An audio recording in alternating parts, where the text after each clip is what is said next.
Hi, my name is Amy Wright.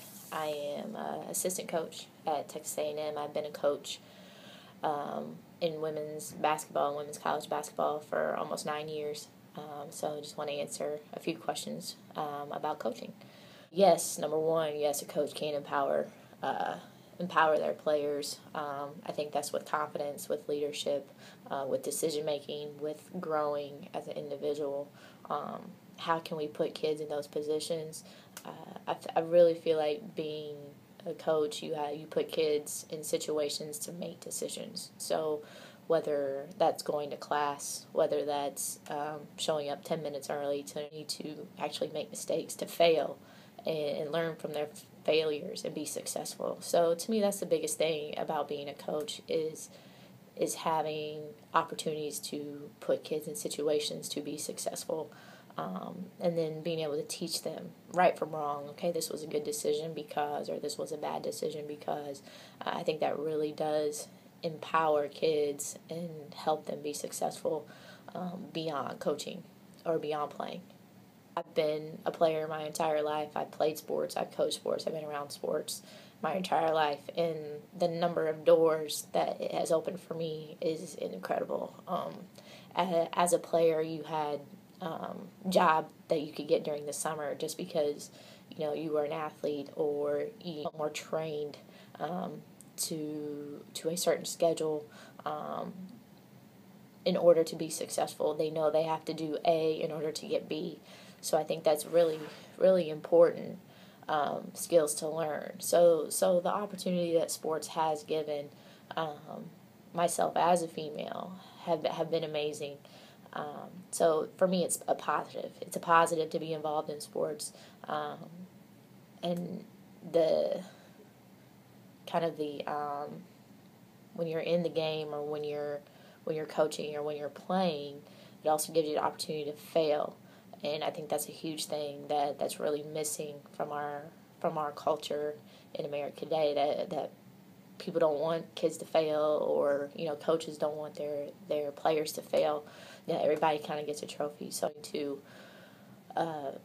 huge thing as a professional, you're not always going to be right. You're not always going to be the boss. You're not always going to be in charge. So I think it's a big thing to learn how to fail and also learn how to work in an environment where it may not be the people that you want in your circle, but it's an opportunity to network, communicate, and just figure out how to problem solve as well.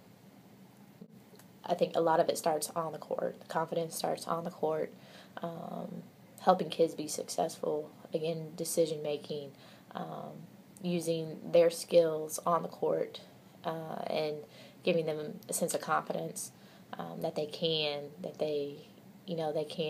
hit a basket, and help them understand that they're in a position, whether they like it or not, of leadership. If you play a sport and you're good at it, people are going to look up to you and have higher expectations of you. So I think it's really important that we do have kids, coach kids that walk around with a bit of chip on their shoulder because they're proud of being who they are, of being athletes.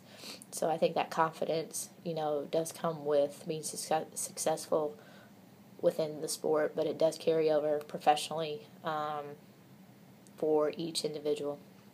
I would say the biggest thing, again, is empowering kids to make good decisions. A leader, for us, a leader that I would define is someone that is always a leader is not always perfect. And I think, sports allows us to show kids, our faults as coaches and their faults as players and their faults as young women.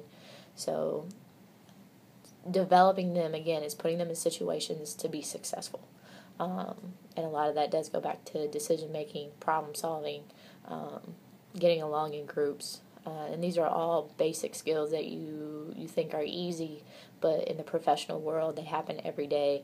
And I think a lot of times that's why employers do look at student-athletes, especially female student-athletes, because they understand that not everything's always going to be perfect, and they probably had to work through some tough situations, and they understand that, and they know how to be successful.